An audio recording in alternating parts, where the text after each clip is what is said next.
Bam! Ah! That was another me trying to impersonate Dan's energy. I think it's a Monday evening. We're all quite sleepy.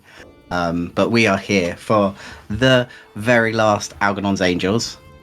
We are here to talk about our last downtime. We're here to talk about episode 19, especially the B team episode that we filmed last week. Well, So it's much last fun. week of this recording anyway.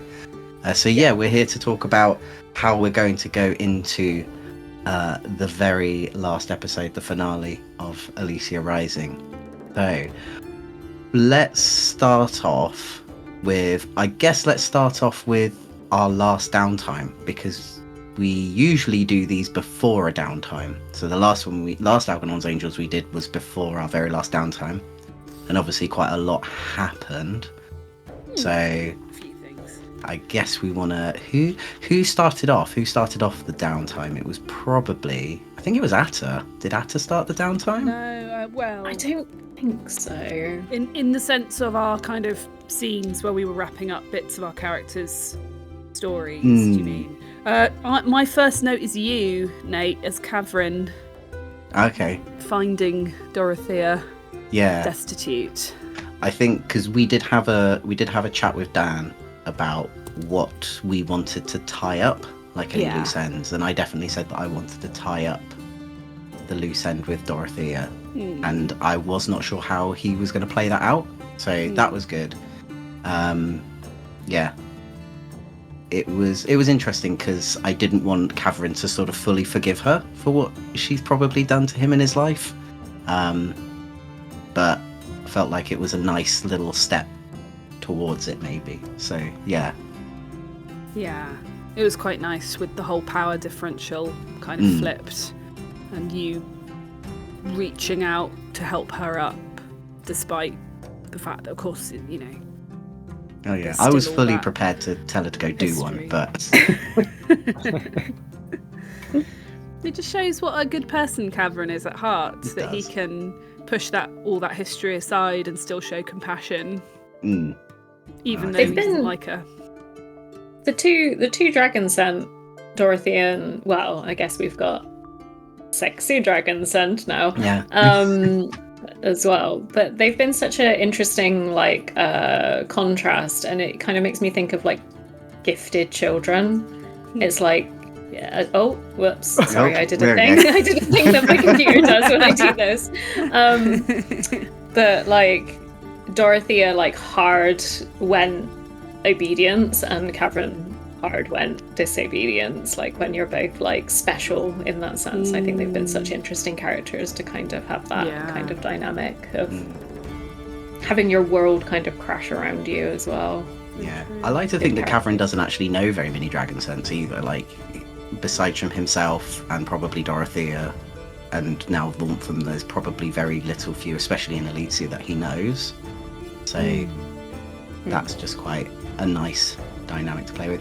I would also like to mention that I don't believe I would ever get on a recording "I get to have sex again" shouted really loudly like I did on that episode.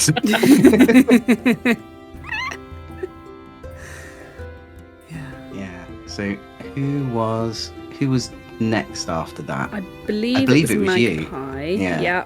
Spoke to my sort of mentor / surrogate dadu, Samuel.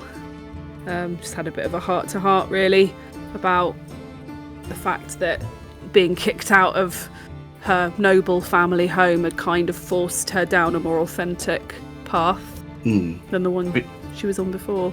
Which I think was really nice, because I don't think we've had a chance to have very many heart-to-heart sort of parts with Magpie. Like, we've not really had a chance for Magpie to really show much of her background, or show like vulnerability, I guess. More. She's had a couple of chats with Algernon, which were a bit more vulnerable. Yeah, but I guess she's quite a reserved character, isn't she? Yeah. So it's been nice to have that chance. Yeah. And then it was Algernon, I believe. Family dinner with the Fairfaxes. Oh yeah, that was nice. Yeah. I think the one thing I really wanted to do with Fairfax was just actually show why they're friends.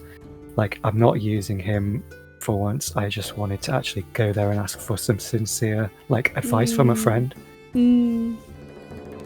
And the That was whole really thing nice. about having this like secret held over him about his exam results, which is something I've had in my back pocket all along in case I needed to twist his arm, like in case one of my sway rolls didn't quite work.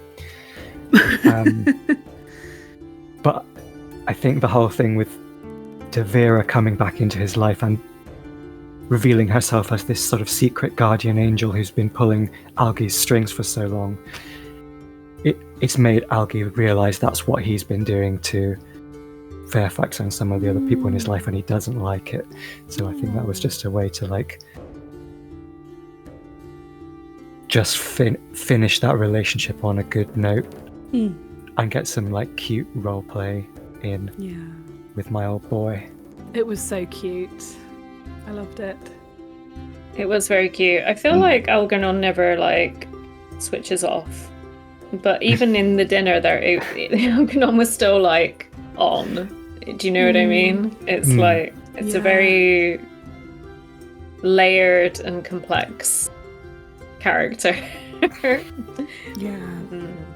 But no, you're absolutely lovely to see him having a really authentic connection moment rather than there was no agenda, there was nothing, he wasn't trying to manipulate, he was just actually connecting with a friend. It was while still being very Algernon, of course. So that was good. Were we all a little bit surprised that Fairfax has a kid? Oh No, Yeah, he's I got was. that sad dad energy, hasn't he? sad dad. I was, and I really like it was a surprise to Algernon as well. Like, it's something that even though Algernon prides himself in knowing everybody's business, his best friend had managed to keep that from him. Secret child. Yeah, Yeah. Then you had a chat, Catherine had a chat with Frida about how she felt about her little oopsie murder. Oopsie did a murder. Oopsie did a murder. Yeah, unfortunately. Presumably not the first death she's ever caused, or did she say it was? She said it was the first one, which people can probably guess that Meg's not here, so. Oh yeah, we don't have Meg tonight. She will be in the finale, obviously. But yeah, like I was quite surprised that Frida hadn't killed before. She'd never let it go that far. But that's cool. I liked that. And I always do feel like Frida and Catherine have that relationship. Like, they have that friendship relationship. Definitely. That's well established, isn't it, by now? So it made sense that she would go to Catherine to open up about that. Yeah. I feel like there's a lot of things that you could talk to Catherine about. I kind of feel like Catherine's the friend where you could do pretty much most things, and it's hard to shock him. Right. Yeah. And he'll be supportive of you no matter what. Right. Yeah. Unless you summon your nan at her. Oh yeah. I mean... Or try to join the kindling. Yeah. There's a few things. Okay, there's a few things he'll disapprove of, but mostly try to burn down the city. He's a bit of a ride or die friend, isn't he?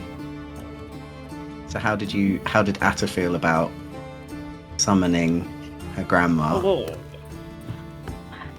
Weird. It was kind of weird. I feel like I think I said this in the episode. I can't quite remember or not, but I feel like at this point it weirdly doesn't have the same sort of effect as it would have earlier in the campaign. I think it was even a surprise to Atta that she was less invested in. It was more like that's so that is happening and that can happen, and this makes sense logically, as opposed to kind of being very like it didn't drive her to go do mad science crap, which it would have. Had it been many episodes ago. Yeah. But I think she's still very unsure as to like what the parameters of, I think we all are maybe, what the parameters for like summoning spirits / memories. Yeah. And then what is the catalyst for Yeah.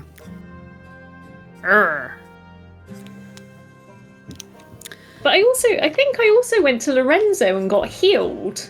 I'm looking at my Oh, well, notes. that was, so we had our, like, what are your 2 downtime activities, all that, and Useful then we things. did the useful things. stuff, the official Blades in the Dark downtime stuff, and then we had our own little let's have heart-to-hearts moments. I feel like it's worth noting because Lorenzo actually did help at that point. It was Yeah. a good Lorenzo's Lorenzo great. What are you heal- talking heal about? roll. Anytime your healing hasn't worked in the past is on you. Lorenzo's great. He knows exactly what to do. It's He knows exactly what not to do. It's taking just the if medicine. if you don't correctly. give him an accurate medical history, he can't help you. Oh, And didn't you get a Lorenzo. sticker this time round? I think so. Something, yeah. Yeah, me and Frida had a passing conversation about some kind of sticker. I feel like it was more, probably a smudge or a stain. It's like it's probably some bile Hello. from somewhere on Lorenzo. So we've got some bits and pieces that happened in the last downtime and obviously led to prepping for the score in the first half of episode 19. So Devera's been kidnapped, and not only that, the Blackguard are still around. Yeah, we thought they might be just gone or something. Yeah. we were hoping they'd slunk off somewhere. And they've been working for Lady Nefene. yeah, and her stepmom all along because she's still the ruler of Elysia, I guess, by their rules. In some people's eyes, she is. Yeah. So The yeah, rat charmer. the whole looking after the Ruby Keep wasn't to sort of surround Algarve because he was still under there. It was because Hearts obviously under there. Because of Yeah, the the heart heart's under of there. Elysia. Turia Valenmar, wasn't it? Mm, Yeah. so- So all of that. And we found out that episode that the Raven had stolen the shroud, which was Odalmerce's contraption that he was hoping to use Yeah. the memories, as we now know them to be, from outside to power the veil. Or, to use memories of some type to power the veil. And they're So- using that to power their arc, or however they're going Whatever it is they're using to escape, exactly. It's all very dastardly and we don't like them. They're Which naughty. depending on when this episode of Algernon's Angels airs, which I'm guessing will be before the finale, Hopefully, yeah. which we know is not going to work because the B team thoroughly thrashed them. Yeah. Like so well, everything went incredibly to plan with the B team. Blimey, it was so good. Should we have a little chat about the B team? Go on. Yeah, I've got a question before we chat about the B team. Yeah. Okay, it's like, who do we think, or who do we know is on quote unquote the arc? Because Algernon got a invitation. Well, I yeah, guess can that's we also talk some- about Yeah, that? let's talk about that first. So Yeah. Oh, sorry. I can't remember when it was. It was a few episodes ago before we started recording. Dan pulled JC into a secret chat, and we were just like, "What is this all about?" So yeah, we didn't know anything about it until that part in that end of that downtime. That was Yeah. the first time any of us had heard about it. Obviously, Yeah. besides from JC. And I probably wouldn't have revealed it if Dan hadn't sort of forced my hand by having the Raven pop up and say something along the lines of, "You've now got a deadline to respond to this It's like- invitation." Yeah, And I'm like, yeah. okay, so now I need to like tell my fellow players what that's about. Yeah, it kind of felt like a good moment with Devera being kidnapped, which was a very dramatic moment. I really loved that. You had that quiet moment of understanding between the two of you, looking at each other down the corridor, and then all of a sudden, out he pops. Because in my mind, I still don't really trust her. But then I'd had like Dan via Fairfax basically tell me that to bury the hatchet and trust her. So Algernon sort of got those cogs turning of maybe I should actually start working with this person. It's such classic timing for a kidnap, isn't it? Yeah. just as you're beginning to see eye to eye and work on things, off she goes. Yeah, that was very cool. And yeah, the reveal that actually Nephene had been in touch with Algernon to say, "Would you like a place on the Ark?" Absolutely outrageous. Outrageous behaviour. Yeah, and then I got traumatized. So now you wanted to be traumatized. I wanted to be traumatized. Don't put it in the passive tense, in the sense. It's like a completely active decision to take trauma. Yeah, but I left it up to Dan as to how that would play out and exactly what it would do. Whether it was going to be like a resistance to some consequence, or I actually ended up pushing myself via the dice to defend myself. That's right. But then you aced it, so you didn't get murdered on the spot by a blackguard. You ended up getting traumatized by one of the doing things such I've a good had job.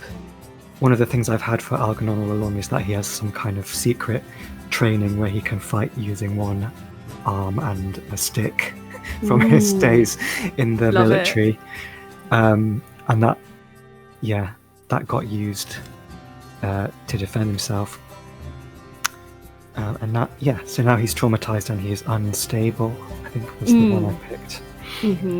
Yeah. So, I like that a lot. We'll see where all that positive growth and lovey-dovey stuff goes after that. I love the idea of an trauma in Blades in the Dark, or you just got it. You've just got it. It becomes like a source of role play and XP, basically. Okay. I think you get just 3 never chances. remove trauma. You can get up to 3, I think, and then after that you just... On your 4th, you're out of the game completely. Right. So Frida's going to have to work real hard to get to Blaze 4 is traumas. We're all trying to get character growth from our characters, but Blades isn't really a game about character growth. It's a game about characters descending into like trauma and madness and injury, and it's just about how much they can get out of it. Yeah, I guess given we're only playing a limited series of sessions, then it was unlikely any of us were going to totally crash and burn out of the campaign. But it could have happened if we'd been really reckless. Just quickly before we talk about the Ark, sort of off the back of Blackthorn getting kidnapped, we had a chat with Wizard Orb, didn't we? And we found out what this whole business of Devira being a heart speaker might be about. Do you remember, was it? Oh, they called her was the it Heart Speaker? Was it? Heart Speaker, and then the he called it the crystal phrase singing. he called Sephirin Right. called it was crystal singing. So, but it's the same idea apparently. So you can commune with mana in its physical form, i.e., mana crystals. And so it Heart Speaker. Yeah. So it A turns out drawing of Wizard Orb as well. there you go. There he is. On my notes. Good old Wizard Orb. Crystal singing rat mass. Yeah, Yeah. we've got all the important hits on my notes. So we kind of need to figure out what to do with that information that Devira is clearly a crystal singer, and what Nephene might be plotting to do with her, and how we can disrupt that without hurting Devira, ideally. Maybe we need to incapacitate her somehow. Well, there's Maybe. silence potions, right? There's silence potions. That's assuming it requires a verbal or a spoken component. I mean, Lorenzo loves his paralytic poison, we've discovered, from the B-Team one-shot.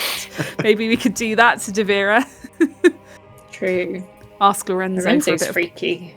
He is freaky. He's a right freak, yeah. Love it. But yeah, I just thought that was interesting. That was a bit of information that we discussed. Yeah. Might want to do something with. But yeah, who is going on the Ark? Yeah, because I'd assumed before the last episode that it was just gonna be me, or just gonna be Algernon, and Nephene and the stepmother. There wasn't any mention of any other nobles. Yeah, but then when Frida was doing her little interrogation with the There are more lodge members of reticent the guy, lodge than I realised. they seem to think they're going, but I wouldn't be surprised if that was a lie to keep them on side, keep them helpful. I wonder if Nephene's told them there is a place for you on the escape boat or whatever it is, whatever magical thing it is they're doing to get out. But then why would Nephene bother? Once she's out, you know? I wonder how much loyalty she actually feels to these people. Her letter to Algin was along the lines of, we need to carry on the nobility. Oh, okay. So maybe she is planning to get them all out. Yeah. Okay. What, keep the lines pure and all that? Something along those lines, yeah. Ugh. she's oh my gosh, a Sanguivar though, right? So she's just abandoning all of the, well, I guess if they're not nobles, then I don't think she feels any. I don't think being a Sanguivar doesn't necessarily endear you to other people with the same condition. Well, but they're all descendant from the nobility. That was the kind of, or that's the idea, isn't it? Yeah. Descendant from one house. Yeah, because they're of the family lines that, supported they're all related directly to people who supported the arcane dragons in the war, aren't they? Some of whom will have been nobility, but not all. I guess there's a difference between nobility and royal. Which she is royal, right? She's part of the royal line. Yeah, basically. Okay, so there are clearly some people that she's planning on taking. So yeah, lodge reticent people. Algernon was invited. Don't know who else. Clearly not Odelmus, because he went kaboom. I don't know. I don't know if my mum's going, actually.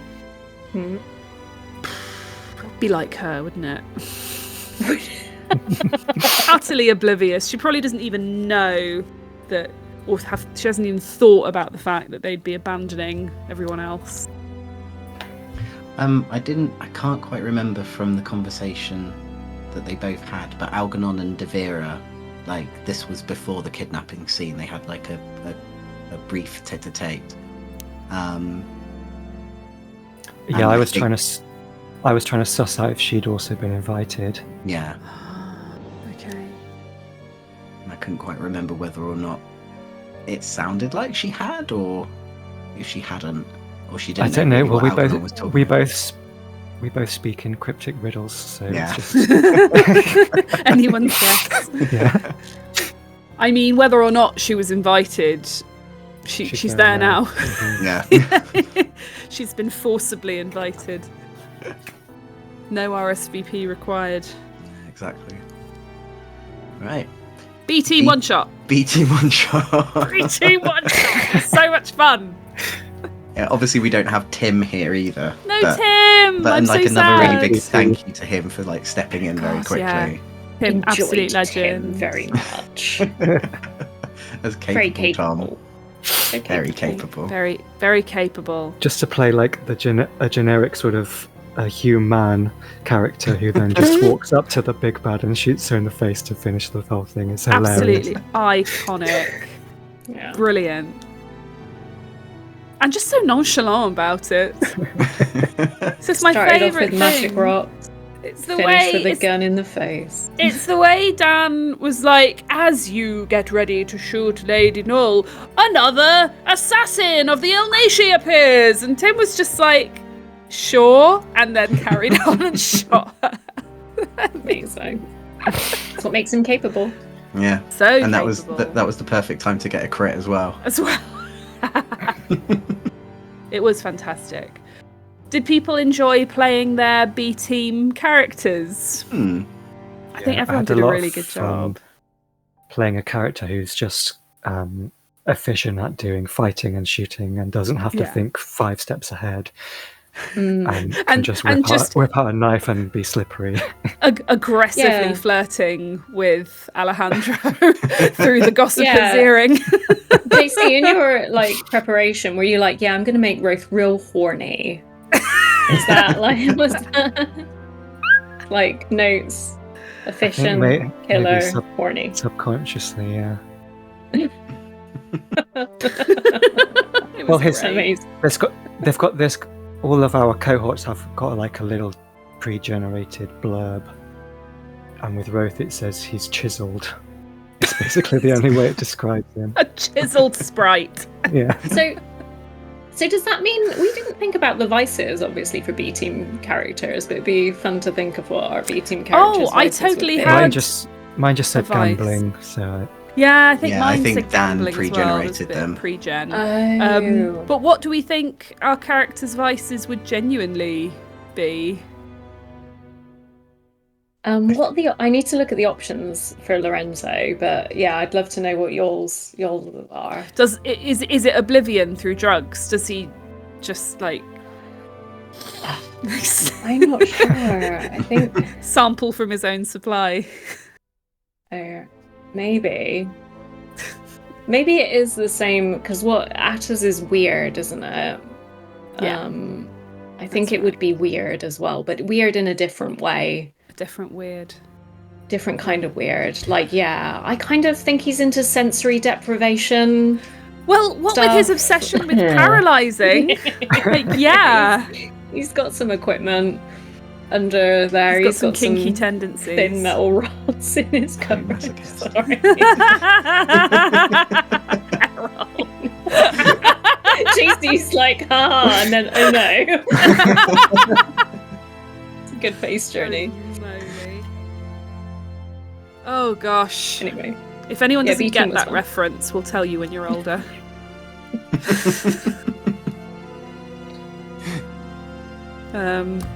Very good. I think gambling fits for Fiends, to be honest. Why not? She seems quite optimistic. I could imagine her bouncing up to the roulette table and being like, brilliant, everything on Black 8 or however Blackjack, I don't know how anything gambling works, but yeah. Do you feel like you redeemed Fiends? I Is think that- I redeemed Fiends. I've always loved Fiends.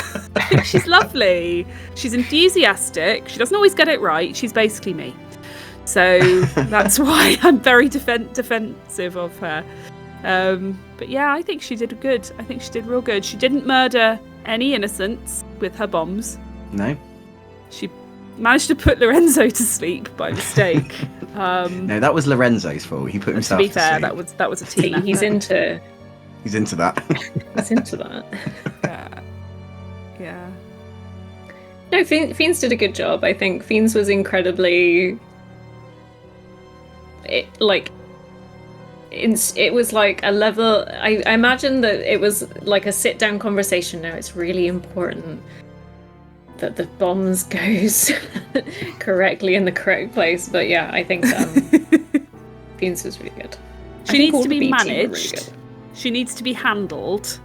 Mm. But if you handle her correctly, she's a boon to the team, I think. Yeah. She's useful.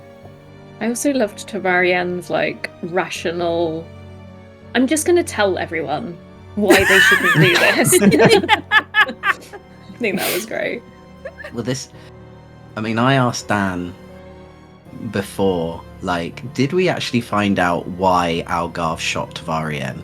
Like, did we actually find out the reason why he shot her? And I don't think it ever actually got mentioned in an episode. No. Mm-mm. Is it worth mentioning Well, she knew now? Yeah, Harrow so- stuff. So basically, I think we only just like recently learnt it in like either episode 16 or somewhere recent, but obviously Tavarian knew about the veil and failing, but she also knew who the heart was, which I think she's mentioned in episode 16 that she knew that it was She told us about yeah. it. And so Dan told me that she was planning to actually go to the people of Elysia and tell everyone about it. And Algarve found that as a way of, hindering his power over Elysia. And so went, well, there's only one way I can stop her from doing this, and that was to shoot her, basically. So it wasn't through some misguided altruistic, like, I don't want there to be panic sown in my streets. Yeah, it was drive. basically It was just more like, of a, I don't want my power to be undermined in the city. Right. Pretty much. So yeah, okay. I felt like in a way that Tavarian would actually be just like, no, I'm just going to tell everyone now. It kind of made sense to do that. That was a very Tavarian move, wasn't it? You know how, like, when we have a conversation and sometimes you remember something? Nobody ever found Algarve's, like, body, did they? Oh no, he got burnt to absolute cinders. And Well, he eaten was by rats, underneath the probably, keep, hopefully. but, like, yeah, I mean, hopefully Algarve is haste. Like, but you know what Dan's like. Maybe he'll get put in a mech suit and him and No! No! Am I going to meet Mecha Algarve? Oh no. Yeah, imagine. And then it becomes... It was Glad he's not listening. It was That interesting really for was me my boss fight. because I'd written Algarve into my character's backstory as a personal villain, somebody who's responsible for my character's downfall, and then to watch him be assassinated like 30 feet away from me by an NPC was interesting. So maybe he will be back. Oh no. Mecha Algarve. I just, like, when you don't see... I gotta see the body. I gotta confirm death. Gots to see the body. Gotta check for pulse, check for breath. But that's the Then thing. remove the head. If he's still down there, if his body's still down there, could we grab his ghost? He's crispy Why? bacon. Like, But he's still got a Somehow ghost down there. Algarve returns. do we think so? Do we think he's definitely got it? After all this time, would he still have a ghost? Maybe. I don't know. Didn't we find it in the mausoleum when we were looking for Tavarians? Ooh, did we? I don't think so. No. Because it was all Real the sad. Blackguard were guarding. And now we know it's because heart stuff, right? That the tower was being guarded. Anyway. This was another thing I asked Dan, and I think I actually asked him in the episode whether or not Algarve was actually in the mausoleum. But I've forgotten her name now, the person who was guiding me around. Just sort of gave like a wink nudge to say he is here, but he's not actually here, we're just pretending he's here. Yeah. I remember Maybe that. Dan is planning something. Oh no. They're at Algarve. Oh no! You know how, like, you think, okay, there's the ultimate big bad, rat lady mass, Tyrion rat and mass that. lady. I just kind of feel like there's other, I don't know. We It's could gotta be create a something else. rival swarm of rats with Algarve's soul. Yeah.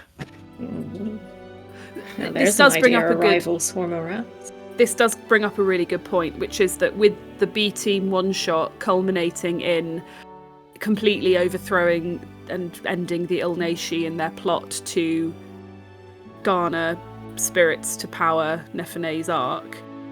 Which, what are we going to do about them rats though? In order for the main A team to get down there and disrupt this whatever's happening, the ritual that they're doing. What are we going to do about those rats? There's many That of have a them. magic crown. They have a magic crown that Algernon handily gave back to them. And yeah, they're going to be angry and hungry, and they're not going to let us anywhere near Neferturia. So we've got to deal with rats, we've got to deal with Blackguard, and probably a raven. What are we going to need for all that? How are we going to... And where are we hoping this will all end? Yeah. Gosh. All alive. Meg is threatening that that one of us is gonna die. Yeah, she knows Dan too well. Wow. The good news is, though, One if one of or us all. does die, we'll probably get to keep playing till the end of the episode as a go. Is it good? True. That's true. Well, shall we have a little discussion off camera Off about what we're camera. going to do? Let's do that. Yeah. And yeah. maybe in the comments you could say what you think we're going to do. But if you're very excited about the finale, if you want to see it, if you want to watch all the other episodes, if you like this video, you can hit the like button, you can subscribe, you can hit the notification button and know when we actually upload the finale, because it is coming very, very soon, and we're coming up to the ultimate finale soon, like probably tomorrow. I think it probably airs tomorrow or the next day soon. But like until then, this has been the very last Algernon's Angels. Oh, I'm sure we'll have another chat once all things have totally not gone to shit, hopefully. We'll do a bit of post-campaign dissection. Yeah. I also think, I guess, like, our team name is now the A team because of there exists the B team, but also Algernon's Angels, the AA team. The AA team. Oh. I can't believe we never came up with a crew name, a proper one. Yeah. We just have. With the AA team. AA. It's our sign. Excellent. Well, until then, thank you everyone. We're going to go and summon Dan, and hopefully he will guide us through this finale. But until then, bye. See you then. Bye. Bye.